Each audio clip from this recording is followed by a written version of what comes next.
ఈరోజు వాగ్దానంగా పరిశుద్ధ గ్రంథాలు తెరిచి మత్తయి సువార్త 25వ అధ్యాయము 21వ వచనాన్ని మనం చూస్తే, నిన్ను అనేకమైన వాటి మీద నియమించెదను. దేవుని నామానికి స్తోత్రం కలుగును గాక. నిన్ను అనేకమైన వాటి మీద నియమించెదను అని ప్రభు చెప్తున్నాడు. చూడండి, మనము కొంచెములో నమ్మకంగా ఉన్నవానికి అనేకమైనటువంటి దీవెనలను దేవుడు అనుగ్రహిస్తాడు. నమ్మకంగా ఉండవానికి మెండైన దీవెనలని దేవుని వాక్యం సెలవిస్తుంది. కొంచెంలో నమ్మకంగా ఉన్నప్పుడు నువ్వు పనిచేస్తున్నటువంటి నీ యజమాని నిన్ను చూచి, ఈ వ్యక్తి చాలా బాగా పనిచేస్తున్నాడని ఇంకొక ఉన్నతమైన స్థానాన్ని నీకు అనుగ్రహిస్తాడు.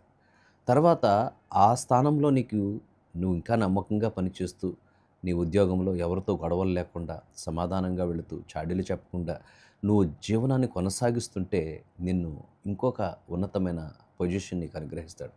ప్రమోషన్స్ మనకు అనుగ్రహించినట్లుగానే దేవుడు మన దైనందిక జీవితంలో కూడా ఆయన మన నమ్మకత్వాన్ని బట్టి మనలను నియమించేటువంటి వాడుగా ఉన్నాడు. మనం చూస్తాము, ఐగుప్తు దేశం మీద ఫరో రాజుగా ఉన్నాడు. అయితే దేవుని యందు భయభక్తులు కలిగినటువంటి యోసేపు నమ్మకత్వాన్ని కనపరచడాన్ని బట్టి అతనిని నేను సంతకం విషయంలో తప్ప అథారిటీ అంతా నీదే అనేటువంటి విషయాన్ని చెప్పి అతనికి అధికారాన్ని ఇచ్చాడు. అధికారిగా ఉన్నతమైనటువంటి వాటి యందు దేవుడు నియమించేవాడుగా ఉన్నాడు.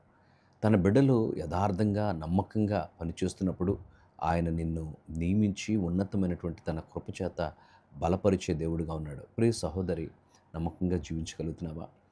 కొంచెంలో నమ్మకంగా ఉన్నవానికి దీవెనలు దేవుడు అధికంగా ఇస్తుంటే నీకు ఇవ్వబడినటువంటి పనులు నమ్మకత్వం కలిగి ఉండాలి. నీకు ఇవ్వబడినటువంటి సేవా పరిచర్లు నమ్మకం కలిగి ఉండాలి.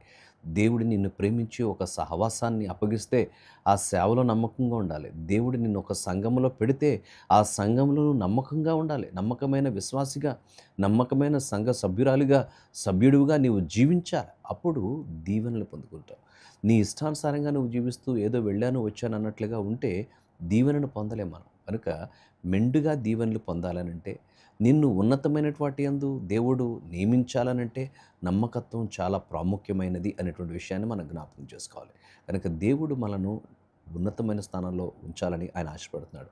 అట్టి దేవునికి కృతజ్ఞతాస్తుతులు చెల్లిస్తూ మన హృదయాలు సమర్పించి ప్రార్థించుదాం. పరిశుద్ధుడా, నీకు వందనాలు. ఈ కొద్ది మాటలు మా వెనుకల్లో దీవించండి నాయనా. నీవు మమ్మల్ని ఉన్నతమైన వాటి యందు నియమించే దేవుడుగా ఉన్నావు.